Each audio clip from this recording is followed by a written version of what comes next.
tous et bienvenue dans cette édition du Grand JT des Territoires. Permettez-moi de vous souhaiter tout d'abord une excellente nouvelle année à tous. Et pour bien la débuter, voici tout de suite les titres de l'actualité. Avec tout d'abord le coup de froid sur les terrasses des restaurants privés de chauffage depuis le 1er avril dernier. Une mesure pour la protection de l'environnement qui divise les professionnels et consommateurs.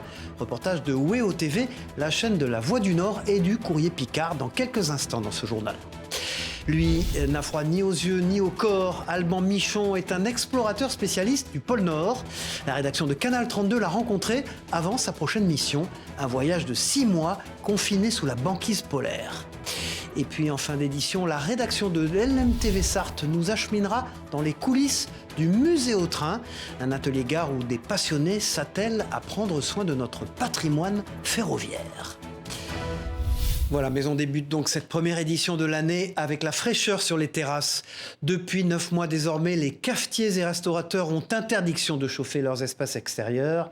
Conséquence, les clients se font plus rares et le chiffre d'affaires s'en trouve impacté en cette période hivernale. La mesure doit permettre d'économiser les émissions moyennes de 300 000 véhicules par an. Reportage de Jérémy Houbron dans les Hauts-de-France pour WEO TV, la chaîne de la Voix du Nord et du Courrier Picard. Premier hiver sans chauffage pour les terrasses ouvertes. Depuis le 1er avril, plus question pour les restaurateurs et cafetiers de mettre en route les parasols électriques. Voilà qui jette un coup de froid. C'est vrai que si je fumais pas, je le prendrais pas dehors le café, ça c'est sûr. Franchement, je sélectionne plus ceux qui proposent quand même quelque chose, un chauffage d'appoint, on va dire plus traditionnel, couverture ou soufflerie. Des clients qui réfléchissent à 2 fois avant de s'installer en terrasse et des chaises vides. Pour Anthony, c'est une partie du chiffre d'affaires qui s'envole et la distribution de couverture pour se chauffer n'y changera rien. On a 90 places intérieures, 90 places extérieures. Aujourd'hui, je vais remplir 100% de ma salle intérieure que je vais renouveler plusieurs fois contre 20% à l'extérieur. Selon le gouvernement, l'interdiction de chauffer ou de climatiser les terrasses extérieures devrait chaque année réduire de 300 000 tonnes les émissions de CO2, soit autant d'allers-retours Paris-New York en avion. Une mesure pleine de bon sens pour les restaurateurs, mais aux conséquences économiques indiscutables. Remettre un petit peu de la rationalité dans les dépenses énergétiques, on n'a pas le choix, bien sûr, et en même temps il faut avoir une démarche écologique, mais en même temps il faut vraiment entendre que ce sont des mètres carrés quand même. Des mètres carrés qui sont plus ou moins utilisés, et ce sont des mètres carrés que l'on loue, on est bien sur le domaine public. Si la mesure n'est pas forcément bien reçue en sortie de crise sanitaire, peut-être permettra-t-elle au moins aux restaurateurs de réduire la facture d'énergie. Il serait plus de 500 chaque année, 500 agriculteurs qui passeraient à l'acte et se donneraient la mort. Un chiffre glaçant qui révèle le malaise au sein de cette profession. Entre difficultés financières, activités compliquées et problèmes familiaux, les causes du désarroi peuvent être variées. Et c'est pour lutter contre ce fléau que des comités de pilotage viennent d'être créés dans le Gard. Objectif, coordonner l'action des acteurs sur le terrain et éviter ainsi le pire. Explication de Laurie Chamerla pour Via Occitanie. Regardez. 36 agriculteurs se suicident chaque année en Occitanie en moyenne. Ève Thomé, arboricultrice dans l'Hérault, a failli commettre l'irréparable. Un burn-out et des pressions politiques sur son exploitation la poussent à bout en janvier 2021. J'ai explosé en fait. Je voyais plus d'issue. Je voulais en finir avec tout. Et j'ai été hospitalisée. Face à ce constat, l'État et la mutuelle de santé agricole lancent des comités de pilotage départementaux pour lutter contre le mal-être dans ce milieu. Un mal-être dont les causes sont multiples. Des aléas climatiques au surendettement, en passant par des problèmes familiaux. La réponse doit être adaptée au plus juste. Ça existait avant, ce qui change aujourd'hui, c'est de mieux les organiser autour d'une personne, autour d'une situation. C'est-à-dire comment est-ce qu'on mobilise selon la situation de la personne. Ça peut être un besoin d'écoute. Ça peut être un besoin d'une aide familiale. Et pour mieux repérer les cas, la MSA forme des sentinelles, c'est-à-dire des personnes proches du milieu agricole capables de détecter les premiers signes de souffrance, avec un objectif de 50 sentinelles par département. Voilà, et le monde agricole qui peut être aussi d'une précieuse aide pour les hommes. Exemple près de Grenoble, où une association propose à des adultes atteints d'autisme de s'occuper bénévolement de certaines tâches de la ferme. Nourrir les lapins, nettoyer les espaces ou encore ramasser les œufs. Des activités autant pratiques que thérapeutiques. Un sujet de Jade Lanier pour Télé Grenoble. Regardez. C'est un refrain presque quotidien qui rythme les journées de Léo. Atteint d'autisme, il vient 4 jours par semaine dans cette ferme pour s'occuper des animaux. Et aujourd'hui, l'heure est au nourrissage et au nettoyage des cages à lapins. Il y a le numéro des cages à faire tel jour, telle date. Et le numéro des abreuvoirs à nettoyer. J'ai mis du foin dans toutes les cages. Quand j'en avais pas fait, après j'ai remis du grain. C'est agréable, les animaux, c'est calme, gentil et tout, et apaisant. Antonin, lui, vient dans ses ateliers d'élevage depuis presque 3 ans. Sa mission ce jour-là, nourrir 380 poules pondeuses et ramasser quelques œufs. Quand on arrive le matin, on a des quantités précises d'aliments à donner. Donc par exemple, pour ce poulailler, il faut qu'on donne un seau et demi. En fin de matinée, vers 11h, on revient pour ramasser les œufs. 9 personnes bénéficient de cet accompagnement par le travail, des activités qui sont une véritable thérapie pour ces adultes atteints d'autisme plus ou moins élevé. Avoir une satisfaction d'apporter du soin aux animaux et puis avoir une valorisation dans le travail effectué au sein de leur journée et puis de voir aussi leurs compétences ou voir les personnes aussi qui prennent un peu plus d'autonomie chaque jour. Depuis 2020, Ferme Avenir du Bercail accueille et met à disposition gratuitement ces animaux pour l'association Le Bercail Paysan. Un échange avantageux pour les 2 parties selon cet agriculteur. Ils n'ont pas d'objectif, c'est-à-dire que moi je ne les oblige pas. Toutes les tâches qu'ils réalisent, s'ils ne le font pas pour diverses raisons, par exemple s'il fait très froid ou qu'il pleut, moi je fais en sorte de pouvoir moi-même le faire. Je ne leur facture pas de loyer, etc. En revanche, j'estime que j'ai 1 heure par jour de gagner via leur activité. En France, il y aurait environ 700 000 personnes atteintes d'un trouble du spectre autistique, dont 100 000 ayant moins de 20 ans. Et si pour la nouvelle année, vous décidiez de réparer au lieu d'acheter? La tendance liée à l'économie circulaire ne cesse de se développer en France. En Moselle, une entreprise spécialisée dans la réparation d'électroménagers à domicile forme des écotechniciens. Réduire le tout jetable pour favoriser le reconditionné, c'est l'objectif. Un reportage d'Uranie Tossic et de Jean Milon pour Moselle TV. Regardez. Et là, par exemple, on peut voir que la porte nécessite quelques vis supplémentaires. Il scrute chaque détail, note précieusement les pièces à changer. En quelques minutes, nos écotechniciens savent si l'appareil qu'ils ont entre les mains pourra obtenir une seconde vie. Dans cet atelier, 13 académiciens apprennent les bases du métier. On va leur faire une formation qui va durer 6 mois avec une grosse partie théorique qui va servir à apprendre tous les appareils, le fonctionnement des appareils, entrecoupé de périodes où ils vont aller avec les techniciens sur la route. Créé en 2018 à Paris, Murphy s'est implanté ensuite à Metz en 2020. Et à l'origine, il s'agissait uniquement de réparation à domicile. Depuis quelques jours, l'activité s'agrandit avec un atelier de reconditionnement local où 300 appareils attendent déjà un coup de neuf. Lave-linge, réfrigérateur, four, tout y passe pour réduire les déchets dans l'électroménager. Murphy propose un forfait de 90 € comprenant le déplacement du technicien, la main-d'œuvre sur place et le devis. 70% des appareils seront réparés au premier passage chez le client.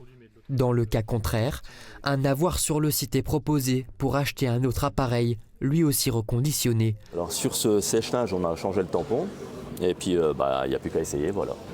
Depuis 2020, 3500 appareils ont repris vie entre Metz, Nancy et Strasbourg.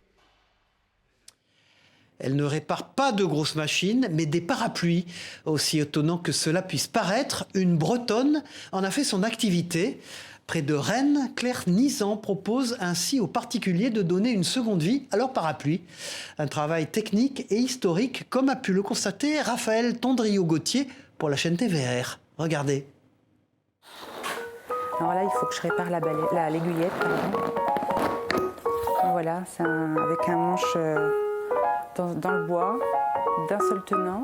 Un parapluie long, c'est vraiment les plus jolis. Loin d'être superstitieuse, Claire Nizan donne une seconde vie à ses parapluies.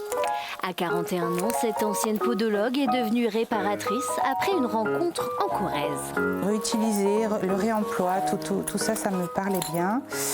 Et puis j'ai eu connaissance de ce métier parce que j'ai eu moi-même un parapluie de cassé. Et donc j'ai pris contact avec Madame Debat, qui est installée en Corrèze. Et puis elle m'a formée pour ce nouveau métier. Claire s'est installée à son compte en juillet dernier. Et depuis, elle enregistre 250 réparations à son actif.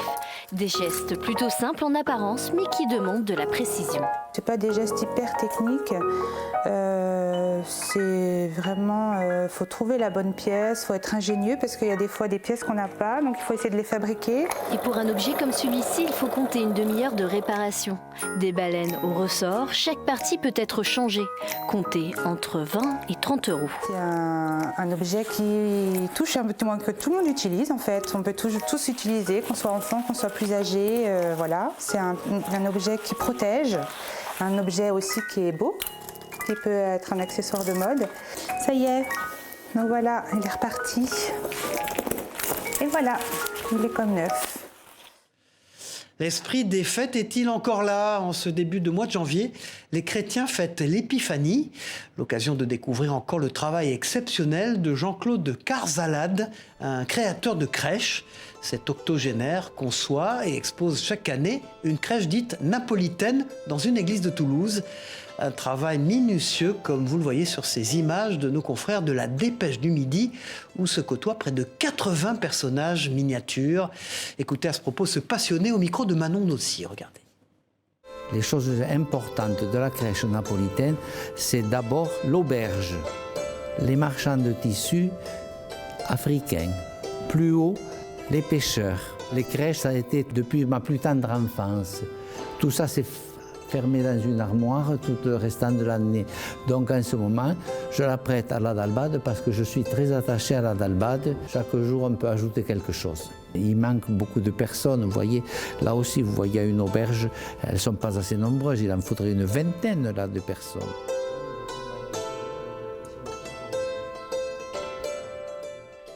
Voilà, et sachez que ce travail fantastique est à voir jusqu'au 2 février dans l'église de la Dalbade à Toulouse. Voilà, sans transition, après les repas plutôt chargés et quelques soirées éventuellement arrosées, c'est l'heure peut-être pour vous de reprendre une activité sportive. À ce propos, connaissez-vous le Feelping Tonic?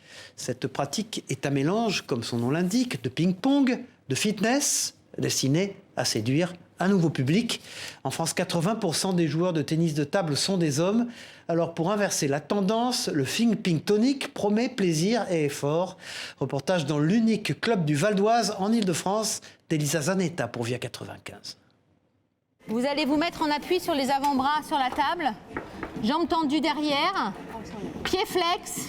Allier fitness et tennis de table, c'est la promesse du Feelping Tonic. Objectif, développer le tonus musculaire, l'habileté ou encore les réflexes. Ça fait mal car ce soir-là, ce sont les bras et le fessier qu'Élodie et les adhérentes travaillent. Au programme de la séance, agilité pongiste. La balle doit passer au-dessus et en dessous de la barre. Allez, un coup en dessous aussi les filles, pas que au-dessus là, sinon c'est trop facile. Et pour ça, les joueuses doivent rentrer le ventre et serrer le postérieur. Il y a toujours un lien entre le thème de la séance en fitness et les exercices de tennis de table. Quand on fait les bras, on peut faire des snatchs. Même si cette salle peut faire penser le contraire, moins d'un joueur de ping-pong sur 6 est une femme. Les femmes n'aiment pas le tennis de table. C'est simple. Et c'est pour ça qu'à la fédération, pour pouvoir féminiser les clubs de tennis de table, ils ont créé le Feelping pour faire venir les femmes au tennis de table d'une façon ludique. Officiellement reconnu en 2012, le Feelping Tonic est un pari réussi pour la fédération de tennis de table. Sur 700 adhérents, 90% sont des femmes, comme Christelle et Elena, fidèles à leur activité favorite depuis 3 ans. Ça va? C'est original et en fait moi je trouve que c'est moins répétitif que le tennis de table parce qu'en fait on fait d'autres mouvements et ça nous permet aussi de voir autre chose à côté. Avec cette unique section de Feelping Tonic du Val d'Oise, le club de Saint-Leu-la-Forêt fait partie des 69 autres en France à développer cette activité. Et voilà, merci les filles. Voilà, du sport, lui, en fait tous les jours ou presque. Alban Michon est ce que l'on appelle un explorateur. Ce spécialiste des missions dans le pôle Nord se prépare à une nouvelle expédition, vivre sous la banquise pendant 6 mois. Un sujet étonnant aux ramifications scientifiques et environnementales. Rencontre sur sa terre natale de l'Aube avec la rédaction de Canal 32. Alban Michon n'a pas froid aux yeux. Du haut de ses 45 ans, l'explorateur polaire se rend dans les milieux les plus froids et hostiles de la planète. Alors, le métier d'explorateur, c'est vrai que quand on dit ça, on se dit mais ça n'existe plus ce métier. Et ben en fait, si on veut protéger le monde, il faut en comprendre son évolution. Et comprendre son évolution, il y a les scientifiques de laboratoire, les scientifiques de terrain, et l'explorateur, c'est l'après-scientifique de terrain. Troyen d'origine, tout a commencé ici, dans l'Aube. J'ai commencé à la piscine des Chartreux à l'âge de 10-11 ans, parce que à force de dire à mes parents je veux faire de la plongée, ils m'ont emmené faire un baptême de plongée au Suba 3 à l'époque. Ma première plongée sous la glace, c'est à Clairet, aux Terres Rouges. Plongée sous glace de nuit, je suis ressorti, j'étais gelé, mais j'ai trouvé ça magnifique. Sa première expédition plongée en équipe sous le pôle Nord géographique. Sa dernière aventure, 62 jours pour traverser le passage du Nord-Ouest en solitaire. Mais la plus compliquée jusqu'ici, son expédition en kayak des mers à 2 sur la côte est du Groenland. Depuis 2015, il vit de ses explorations. Objectif, fournir des données régulières aux scientifiques. D'après Alban, tout est imaginable, ce qui l'a amené à mettre en place son prochain projet. Qui s'appelle la mission Biodysseus, l'Odyssée des biocéanotes. Biocéanotes, c'est des gens qui vont vivre sous l'eau. Donc je vais construire une base de recherche sous-marine où on va être à 4 à l'intérieur. C'est une base de recherche qui va faire 24 mètres de long, 2,30 mètres de large. Et on va vivre 6 mois sous la banquise arctique, où il y aura des programmes scientifiques physiologiques également. Et puis la deuxième chose, c'est puisqu'on est dans les endroits extrêmes de la planète, il va falloir tester les prototypes qui feront le monde de demain. Toute une partie de son travail consiste à partager le fruit de ses expériences, d'où la publication de son livre « L'école des explorateurs », dans lequel il donne des conseils pour préparer sa propre aventure. Voilà, et après 6 mois passés sous la banquise polaire, Alban Michon aura bien le droit à quelques jours de vacances. Une transition parfaite pour découvrir à présent le tout nouveau village du Club Med, inauguré à Tignes. Un établissement qui ne manque pas de superlatifs hors normes, prestigieux ou encore démesuré. Le site a nécessité un investissement de près de 130 millions d'euros. Présentation des lieux à plus de 2000 mètres d'altitude d'Emmanuel Jo pour la rédaction de 8 Mont-Blanc. Au pied des pistes du Val Claret, la structure a de quoi impressionner. Sur plus de 40 000 mètres carrés, le tout nouveau centre du Club Med se prépare à accueillir près d'1 millier de touristes dès les prochains jours. Un chantier de longue date et qui vient donc remplacer l'ancienne structure du club, implantée depuis 1958 dans la station savoyarde. Un nouveau resort qui évolue avec son temps et surtout en fonction de la demande de la clientèle. Les visiteurs au Club Med font du ski, mais vont profiter d'un spa, vont profiter d'une piscine, vont aller faire des cours de sport. Il y a une trentaine d'années, ça aurait semblé complètement absurde d'avoir dans un hôtel de montagne des salles de sport. Des clients qui, eux aussi, ont bien changé. Bien loin des Français de la classe moyenne, le club attire aujourd'hui des membres venus des 4 coins du globe, avec une forte croissance du public sud-américain ces dernières années. À date, jusqu'à fin janvier, nous sommes à 80% de remplissage. Donc sur tout le mois de janvier, 75% de remplissage via le Brésil.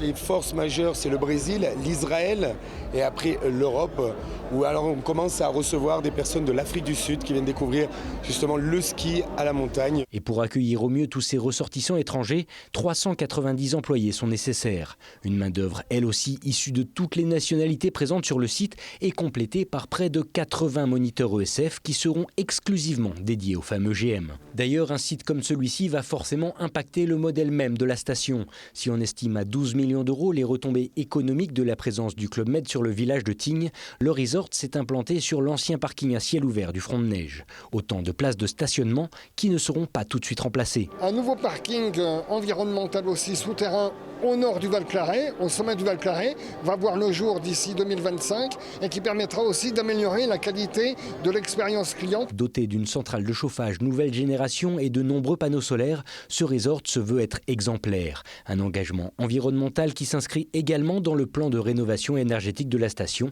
avant de prochaines réhabilitations au cœur même du Val Claret. Il est le seul avec l'Opéra national de Paris à posséder en son sein des ateliers de construction. L'Opéra de Saint-Étienne se dévoile en ce début d'année aux caméras de TL7 dans la Loire. Dans les coulisses, vous allez le voir, c'est tout un monde qui s'organise pour la bonne réalisation des œuvres. Visite guidée entre décors et costumes de Céline Ercilia. Regardez ce reportage.